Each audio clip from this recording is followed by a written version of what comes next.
Welcome back and very good morning dear students.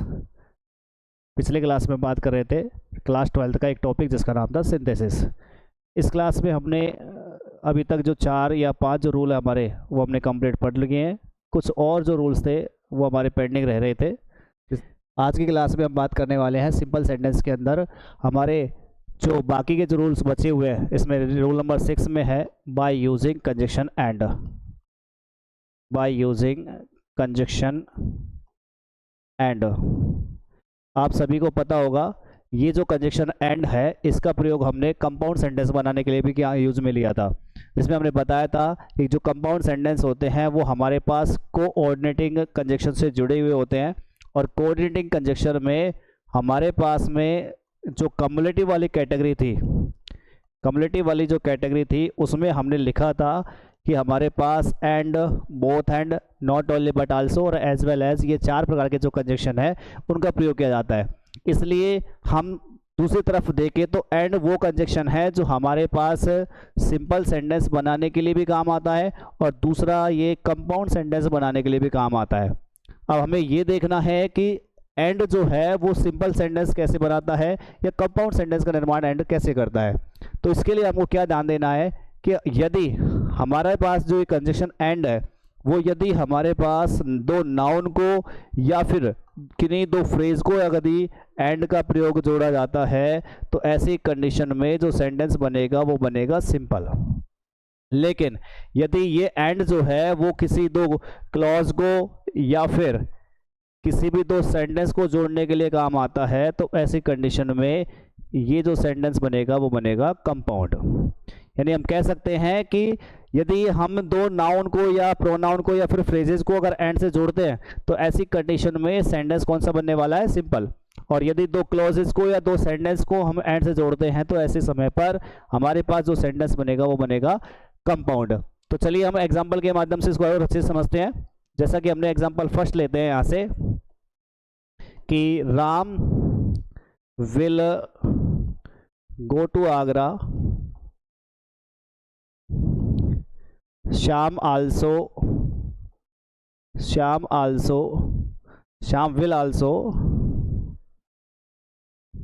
will also go with him। अब ये जो sentence है इसमें हम कह रहे हैं कि राम जो है वो आगरा जाएगा और श्याम जो है वो भी उसके साथ में जाएगा। तो इस पे हम यहाँ से राम और श्याम को दोनों जो सब्जेक्ट्स हैं उनको हम कंबाइन कर सकते हैं किससे, एंड से। तो जो सेंटेंस बनेगा वो हमारे पास रहेगा कि राम एंड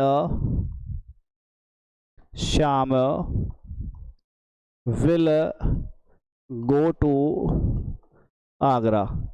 अब हमारे पास यहाँ पर जो सेंटेंस बना इसमें हमने देखा कि एंड जो कंजक्शन है उसने किसको जोड़ा है, 2 नाउन को हमारे पास जोड़ा है। 2 नाउन कौन कौन सी है, राम और श्याम। और इस वजह से जो सेंटेंस बना वो कौन सा बना है, सिंपल सेंटेंस, जिसमें हमारे पास केवल फाइनाइट वर्ब जो है वो कौन सी आ रही है, विल गो। और जिस सेंटेंस में एक ही फाइनाइट वर्ब हो वो सेंटेंस हमारे पास सिंपल सेंटेंस होता है। कुछ और एग्जाम्पल के माध्यम से इसको हम समझते हैं। एग्जाम्पल नंबर 2 हम लेते हैं, why are you so serious. Second example है इसी में, why are you so nervous. और एक और ले लेते हैं इसी में, why are you so sad.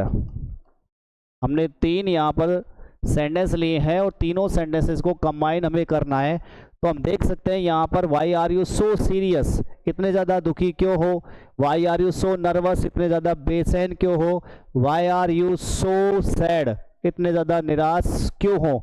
तो इन तीनों सेंटेंसेस को किससे जोड़ा जा सकता है, एंड से। कैसे जोड़ेंगे, इसको जोड़ने के लिए हमें किससे कंबाइन कर सकते हैं, सीरियस, नर्वस और सैड, इनको हम कंबाइन कर सकते हैं। कैसे, why are you so serious and serious comma nervous and sad. तो इस प्रकार से हमने तीनों सेंटेंसेस को कंबाइन कर लिया। Why are you so serious, nervous and. अब यहाँ पर हमारे पास जो फाइनाइट वर्ब है वो कौन सी है, आर है, और हमारे पास जो कंबाइन होने वाले वर्ड्स थे वो कौन कौन से थे, सीरियस, नर्वस और सैड। और इस प्रकार से जो सेंटेंस बना वो कौन सा बना, सिंपल सेंटेंस। अब इसी प्रकार से मैं एक एग्जांपल ले लेता हूं कंपाउंड सेंटेंस के लिए भी, क्योंकि कंपाउंड सेंटेंस में भी हम एंड का प्रयोग करते हैं। क्या डिफरेंस रहेगा सिंपल और कंपाउंड सेंटेंस में, उसके बारे में भी हमारी चर्चा हो जाएगी। ताकि तो हम देखते हैं एक सेंटेंस जिससे हम बना पाए कौन सा सेंटेंस, कंपाउंड का। जैसे मैंने एग्जांपल लिया है, आई टुक हिज पेन, मैंने उसका पेन लिया। आई रिटर्न इट, और मैंने इसे लौटा दिया। आफ्टर सम टाइम, कुछ समय के बाद में, आफ्टर सम टाइम्स। अब हमारे यहाँ पर देखें सेंटेंस जो है उसमें कहा गया है कि मैंने उसका पेन लिया और वो पेन मैंने कुछ ही देर के बाद में लौटा दिया। और यहाँ इस सेंटेंस को अगर हम एंड से कंबाइन करें तो सेंटेंस क्या बनने वाला है, मैंने उसका पेन लिया और कुछ ही देर बाद उसे लौटा भी दिया। तो आई टुक हिज पेन, मैंने उसका पेन लिया, एंड और रिटर्न इट, इसे लौटा दिया। आफ्टर सम टाइम, कुछ ही समय के बाद में, आफ्टर सम टाइम्स, कुछ ही समय के बाद में से लौटा भी दिया। तो इस प्रकार से हमारे पास जो ऊपर के जो सेंटेंस बने उनमें देखो आप फाइनाइट वर्ब जो है वो हमारे पास केवल एक ही है, और नीचे का जो सेंटेंस है इसमें आप देखोगे यहाँ फाइनाइट वर्ब टुक भी आ रही है, या फाइनाइट वर्ब हमारे पास रिटर्न है। और जब भी दो फाइनाइट वर्ब एंड से जुड़ना है तो इसका मतलब समझ जाना जो सेंटेंस होगा वो कौन सा होगा, कंपाउंड का बनेगा। तो इस प्रकार से पहला जो सेंटेंस है वो सिंपल का है, ये दूसरा भी सिंपल का है, लेकिन जो थर्ड सेंटेंस बनाया वो हमारे पास में कौन सा बना है, कंपाउंड सेंटेंस। तो इस प्रकार से हम एंड का प्रयोग करते हुए भी दो सिंपल सेंटेंसेस को कंबाइन करके एक नया सिंपल सेंटेंस हम बना सकते हैं। तो चलिए इसके बाद हम बात करते हैं नेक्स्ट रूल की तरफ, रूल नंबर 7, जिसका नाम है बाय यूजिंग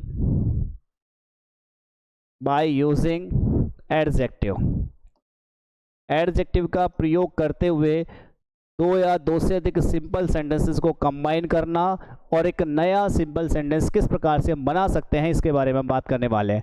क्या इसकी विशेषता रहने वाली है, किस प्रकार से हम एडजेक्टिव का प्रयोग करें, उसके लिए क्या बातें ध्यान रखनी है। तो कुछ बातें जैसे कि मैं मेंशन भी कर सकता हूँ। इसमें होता क्या है कि पहले सेंटेंस की विशेषता, पहले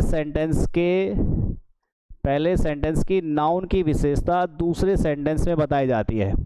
पहले सेंटेंस की नाउन की विशेषता दूसरे सेंटेंस से बताई जाती है। तो क्या करनी है कि जो विशेषता बताई जाती है उस विशेषता को उस नाउन से पहले रखना है। तो हमने क्या लिखा है, पहले सेंटेंस की नाउन की विशेषता दूसरे सेंटेंस में बताई जाती है, दूसरे सेंटेंस में बताई जाती है,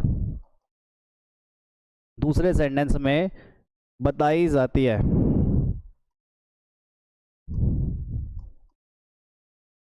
ऐसी कंडीशन में हमें करना क्या होगा, जो विशेषता बताई जा रही है उस विशेषता को उस नाउन से पहले रख देंगे।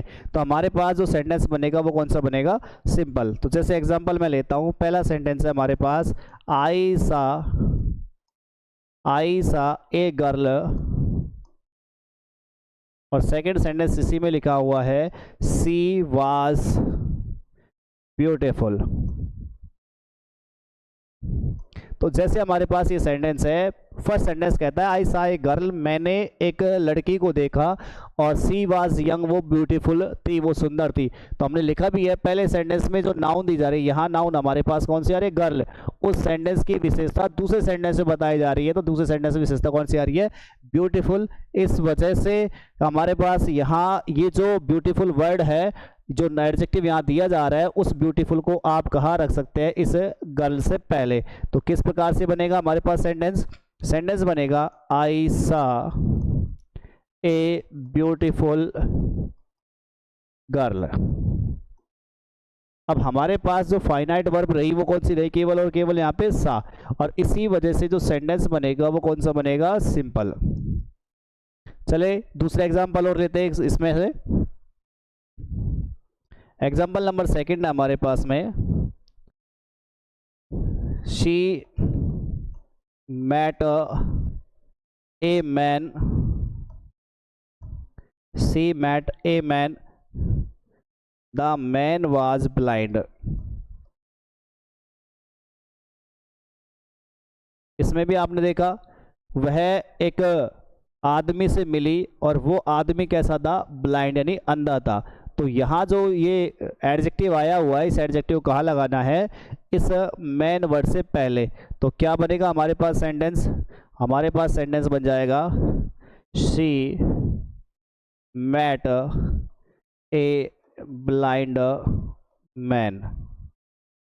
फाइनाइट वर्ब कौन सी रह जाएगी, केवल मैट रह जाएगी, और इसीलिए जो सेंटेंस बनेगा कौन सा बनेगा, सिंपल। एक और सेंटेंस इसमें ले लेते हैं हम, sentence number 3, Mohit road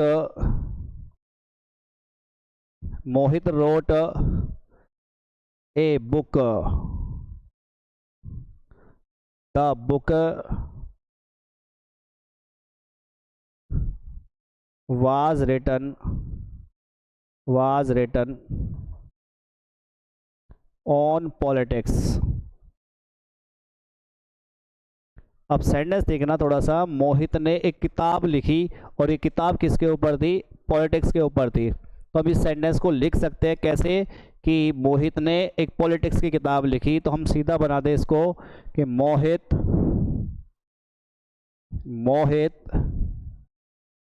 wrote a book on politics। अब यहाँ चाहे तो पॉलिटिक्स को हम यहाँ भी ले सकते थे, मोहित रोट ए पॉलिटिक्स बुक है, लेकिन अच्छा कौन सा रहेगा कि जहाँ पर हमारे पास है पॉलिटिक्स वाली जो बात है वो कहाँ लगा दे, ए बुक ऑन पॉलिटिक्स। तो इस प्रकार से हमने एडजेक्टिव का प्रयोग करते हुए, क्योंकि यहाँ पर एडजेक्टिव कौन सा है हमारे पास में, ब्यूटीफुल, यहाँ पर हमारे पास कौन सा है, ब्लाइंड। यहाँ पर एडजेक्टिव तो नहीं था लेकिन इसको भी हमने किसके तौर पर काम में लिया है, एडजेक्टिव के तौर पर। तो इस प्रकार से हमने दो सेंटेंसेस को कंबाइन किया है और एक नया सिंपल सेंटेंस हमने यहाँ बनाया है, और जिसमें हमारे पास फाइनाइट वर्ब आप देख सकते हैं केवल एक आ रही है, इसीलिए जो सेंटेंस बनेगा वो कौन सा बनेगा, सिंपल सेंटेंस। अब बचता है हमारे पास में लास्ट और इसका फाइनल रूल, जिसका नाम है बाय यूजिंग, लास्ट और फाइनल रूल है इसका नाम है बाय यूजिंग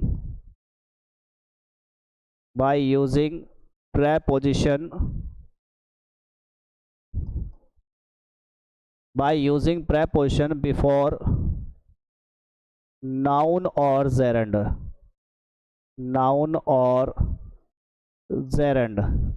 मतलब क्या हुआ कि नाउन और जेरेंड से पहले किसका यूज करना, प्रेपोजिशन का। अब यहाँ एक टर्म आ रही है हमारे पास में जेरेंड। सबसे पहले बात ये कि जेरेंड होता क्या है, तो मैं आपको बता दूं, यहाँ जेरेंड का मतलब है वर्ब की फर्स्ट फॉर्म प्लस आईएनजी। अब ये वर्ब की फर्स्ट फॉर्म प्लस आईएनजी जो है इंग्लिश में ग्रामर में आपने देखा 3 जगह यूज किया जा रहा है। इंग्लिश में आपको पता ही होगा वर्ब की first form plus ing as a main verb के तौर पर यूज किया जाता है, और एज ए पार्टिसिपल के तौर पर भी यूज किया जाता है। हमने पढ़ा था पार्टिसिपल 3 प्रकार के होते हैं, प्रेजेंट पार्टिसिपल, पास्ट पार्टिसिपल और परफेक्ट पार्टिसिपल। इसमें प्रेजेंट पार्टिसिपल का मतलब होता है वर्ब की फर्स्ट फॉर्म प्लस आईएनजी, और हमने एक और टर्म ले लिया जेरेंड का मतलब भी क्या है, वर्ब की फर्स्ट फॉर्म प्लस आईएनजी। तो सबसे पहली बात तो जेरेंड का मतलब वर्ब की फर्स्ट फॉर्म प्लस आईएनजी होता कैसे है, तो जब कभी हमारे पास वर्ब की फर्स्ट फॉर्म प्लस आईएनजी जो है वो किसी नाउन का काम करे, किसी संज्ञा का काम करे, तब ऐसी कंडीशन में उस वर्ब की फर्स्ट फॉर्म प्लस आईएनजी को हम क्या बोल देते हैं, जेरेंड बोलते हैं। एग्जांपल मैं बता देता हूं एक बार जेरेंड का। जैसे हमने लिखा parking is prohibited here, parking is prohibited here. अब जैसे इस सेंटेंस में हमारे पास ये जो वर्ड है पार्किंग, इस पार्किंग में आप देखोगे वर्ब की फर्स्ट फॉर्म प्लस आईएनजी का यूज किया जा रहा है, लेकिन ये किसके तौर पर यूज किया जा रहा है, सब्जेक्ट के तौर पर। सब्जेक्ट क्या है, इसका मतलब क्या है, एक नाउन है, और जब कभी वर्ब की फर्स्ट फॉर्म प्लस आईएनजी किसी नाउन का काम करे तब ऐसी कंडीशन में हम इसको क्या नाम देंगे, इसको नाम दिया जाता है जेरेंड का। तो यहाँ पार्किंग जो वर्ड है वो क्या है, जेरेंड है। तो कई बार हमें जेरेंड बनाना भी पड़ सकता है, कई बार हमें नाउन से पहले प्रेपोजिशन का यूज़ करना पड़ेगा। थोड़ा इसमें समझने की आपको आवश्यकता पड़ेगी, क्योंकि सबसे पहला काम तो हमारा ये होता है कि हमें प्रेपोजिशन के यूजेज आने चाहिए कि प्रेपोजिशन कौन सा प्रेपोजिशन किस यूज में किया जाता है। जैसे आपको पता होगा इनका जो यूज है वो मे के लिए किया जाता है, अंदर के लिए किया जाता है। ऑन का यूज हम ऑन पर के लिए करते हैं, ऊपर के लिए करते हैं। विद का प्रयोग हम के साथ के अर्थ में करते हैं, या फिर किसी वस्तु से कोई काम किया जाता है तो से का प्रयोग के लिए भी हम किसका प्रयोग करते हैं, विद का। जब आप कोई भी वस्तु से निर्जीव वस्तु से कोई काम करते हैं तब भी किसका यूज किया जाता है, विद का। आप सभी को पता होगा फॉर के लिए अगर अपन बात कराएं तो फॉर का मतलब होता है के लिए अर्थ में हम फॉर का प्रयोग करते हैं। या फिर किसी वस्तु के बदले में आप जब कोई चीज़ खरीदते हो तो के बदले के अर्थ में, या किसी पैसे के बदले में आप कुछ खरीदते हो तो के बदले में अर्थ में भी हम फॉर का यूज़ कर लेते हैं। इन स्पाइट ऑफ का प्रयोग आपको इसमें देखने को मिल जाएगा। इन स्पाइट ऑफ इट मीन्स के बावजूद। इसके अलावा बिसाइड्स का प्रयोग इसमें आपको देखने को मिलेगा। बिसाइड्स का मतलब के अतिरिक्त। तो ये प्रयोग आपको बेसिकली इस वाले रूल्स में आने ही चाहिए, तब तो आप इस रूल को अकॉर्डिंग टू सिंपल सेंटेंस आप कर पाएंगे। थोड़ा सा आपको इसमें प्रेपोजिशन के ऊपर फोकस करने की आवश्यकता है। और फिर दूसरी बात भी ये भी ध्यान रखनी पड़ेगी कि प्रेपोजिशन के जस्ट बाद में आपको यहाँ नाउन आने चाहिए, या फिर नाउन नहीं आ रही है तो क्या आना चाहिए, जेरेंड का प्रयोग होना ही चाहिए। तब तो हमारा सेंटेंस सिंपल सेंटेंस बना हुआ सही रहेगा। अदरवाइज आपको देखना पड़ेगा किसी ना किसी तरीके से प्रेपोजिशन के बाद में या तो आपको नाउन लगानी है या फिर आपको जेरेंड का प्रयोग करना पड़ेगा। कुछ मैंने यहाँ पर प्रेपोजिशन के लिए यूज भी लिखे हुए हैं, इनका आप इनमें यूज कर सकते हैं। अकॉर्डिंग टू प्रेपोजिशन आपको इसमें फिट करना पड़ेगा कि किस प्रकार से आप यहाँ सिंपल सेंटेंस बना सकते हैं। तो मैं कुछ एग्जांपल यहाँ लेता हूँ। पहले फर्स्ट एग्जांपल मैं यहाँ ले रहा हूँ। आई बोट ए बाइक। मैंने एक बाइक खरीदी। आई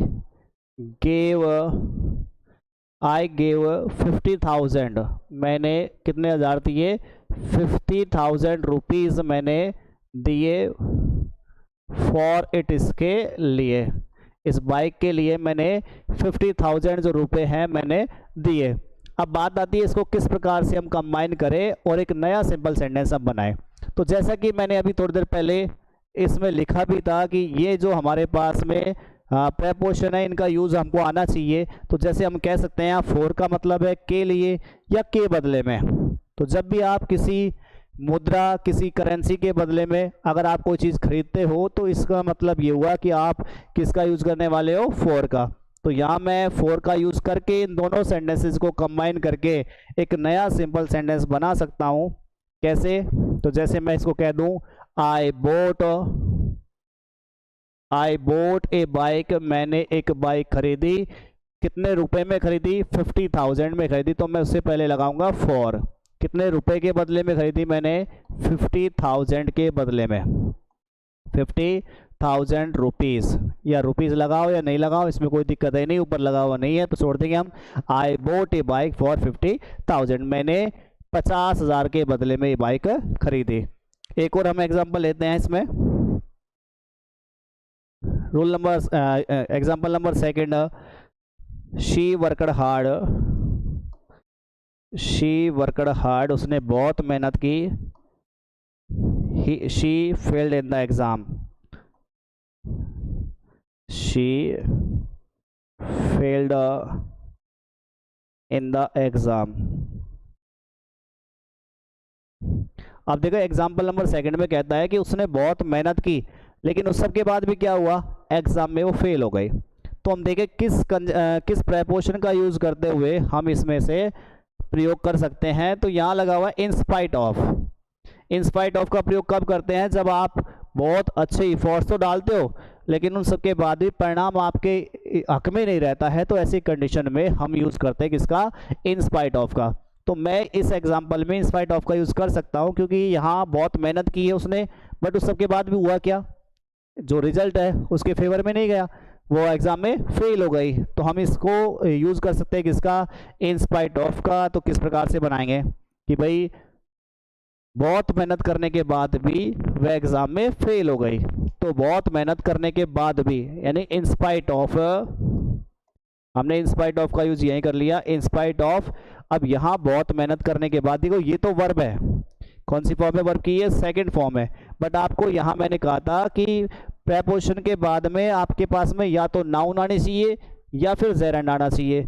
तो इसमें से अब हमारे पास में नाउन तो है नहीं, बट हम इसको अब जेरेंड बना सकते हैं। कैसे बनाना है जेरेंड, जेरेंड का मतलब मैंने कहा था वर्क की फर्स्ट फॉर्म प्लस आईएनजी। तो वर्क के लिए क्या करेंगे, इसमें से हम बनाए working, in spite of working hard, बहुत मेहनत करने के बाद भी, फिर लगाएंगे हम comma, she failed in the exam, वह एग्ज़ाम में फेल हो गई। तो हमारे पास अब यहाँ जो फाइनाइट वर्ब रही वो कौन सी रही, केवल फेल्ड।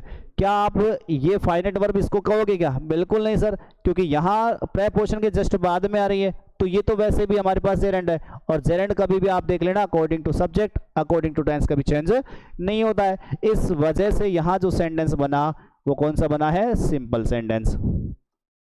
चलिए मैं एक और एग्जांपल इसमें ले लेता हूँ।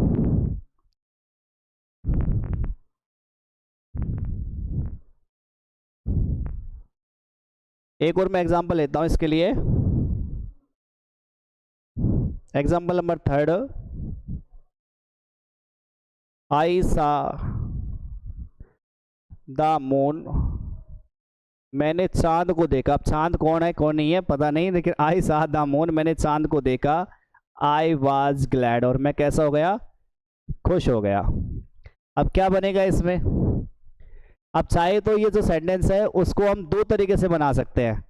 दो तरीके कौन कौन से हैं, एक तो हम यहाँ यूजिंग प्रेपोजिशन इसके हिसाब से बना सकते हैं कि भाई चांद को देखने पर ऑन का प्रयोग इसमें लग सकता है, और दूसरा हम यूज कर सकते हैं किसका, प्रेजेंट पार्टिसिपल का, क्योंकि प्रेजेंट पार्टिसिपल का यूज में आपको पता ही था कि दोनों जो सब्जेक्ट्स होते हैं वो सेम होते हैं, दोनों की फाइनाइट वर्ब अलग अलग होती है, और एक कार्य होने के साथ में यदि कोई दूसरा काम हो जाता है तो वहाँ प्रेजेंट पार्टिसिपल हो जाता है। अब यहाँ देखो भाई, चांद को देखते ही देखने के साथ ही क्या हो गया, खुश हो गया, तो एक के साथ में दूसरा काम हो रहा है, इसलिए हमारे पास यहाँ प्रेजेंट पार्टिसिपल का भी यूज हो सकता है। बट हम जब इसमें पढ़ रहे हैं तो इसमें देख लेते हैं कि भाई चांद को देखने पर मैं क्या हो गया, खुश हो गया। तो इसको हम बनाएंगे कैसे, हम इसको बनाएंगे सबसे पहले चांद को देखने पर, तो किसका प्रयोग होगा, ऑन का। अब ये हमारे पास सेकंड फॉर्म है, इसको भी हमें चेंज करना है, किसमें चेंज करेंगे इसको, जेरेंड में। तो क्या बनेगा, ऑन सीइंग द मून, चांद को देखने पर, आई वाज ग्लैड, मैं कैसा हो गया, बिल्कुल खुश हो गया। तो हमारे पास फाइनाइट वर्ब केवल कौन सी रह जाएगी, वाज, और उस वजह से जो सेंटेंस बनेगा वो कौन सा बनेगा बेटा, सिंपल सेंटेंस बनेगा। तो आज हमने क्या क्या पढ़ा, हमने आज 3 रूल के बारे में बात की है। फर्स्ट जो रूल था वो हमारा था by using conjunction and, second था हमारे पास में by using adjective, and third जो था हमारे आज का था by using preposition before noun और जेरेंड। इस प्रकार से हमने अब तक जो क्लासेस पढ़ी है उसमें हमने कंप्लीट जो सिंपल सेंटेंसेस है उनके बारे में हमने चर्चा कर ली है। सिंपल सेंटेंसेस की क्लास आज यहाँ पर फिनिश होती है।